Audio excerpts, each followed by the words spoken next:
So what happens here next? I gotta bake another one. Hold up. So, just thought about it. I was in Las Vegas and I covered the top fight that you see on this graphic. It was on the Manny Pacquiao. I want to go for Ryan Garcia. Ryan Garcia 140 pay-per-view. Let's get this happening. It was the Manny Pacquiao and Adrian Broner fight in Las Vegas. I was there live, credentialed media.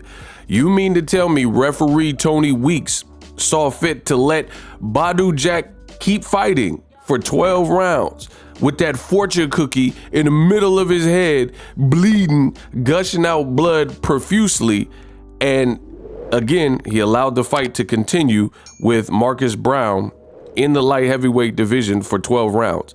But the same Weeks, depending how you spell it, W-E-E-K-S or W-E-A-K-S, because that stoppage was weak. So the same Tony Weeks saw fit with the bottom fight to stop the fight in the title fight with Rollie and Ishmael Barosso, and he was just like, nah, I'm good, I've seen enough. When you had a Barosso who was slipping punches, weaving, and throwing back, man, boxing is weird, bruh.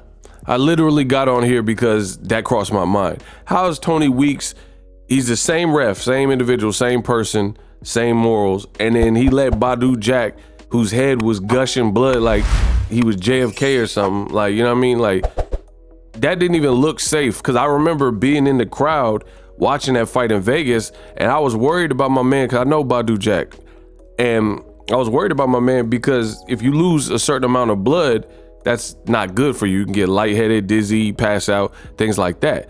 Badou Jack, he showed that night, you know, if you doubted it, that he's definitely a true warrior, and he continued on with the fight. But to me, like, between the doctors and Tony Weeks, I was like, how's this fight even still going on?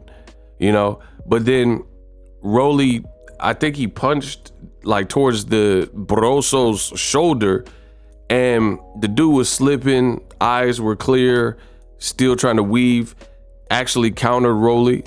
And in the title fight, Tony Weeks, the same person, was like, nah, I mean, that's pretty inexcusable. Like, I'm not mad. I think Rollie winning was better for boxing as opposed to some unknown, you know, 40-year-old dude who don't really speak English, not gonna build up the fight, that kind of thing. But fair is fair, right is right. This crossed my mind. Let me know what you guys think. Very bizarre move from Tony Weeks. Boxing got to do something to the point where, like, people are held liable.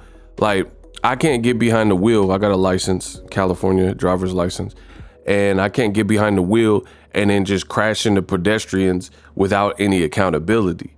If that were to happen, you know, knock on wood, that would come with repercussions and consequences, you know, or if somebody got behind the wheel and they were drunk driving, you know, because bad decisions in boxing, to me, they are equivalent to drunk driving, because you're changing the trajectory of one's career. People be in camp 6-12 weeks, and, you know, a guy like Barosso, his family might depend on him being the breadwinner or whatever. I don't know his personal business or, you know, if he's the breadwinner, but in general, you're just messing it up. And the cold part about it is Rollie might have got the stoppage, because Barosso looked like he was slowing down, but let it happen in a more conventional method and way. You know, I think people would be happy.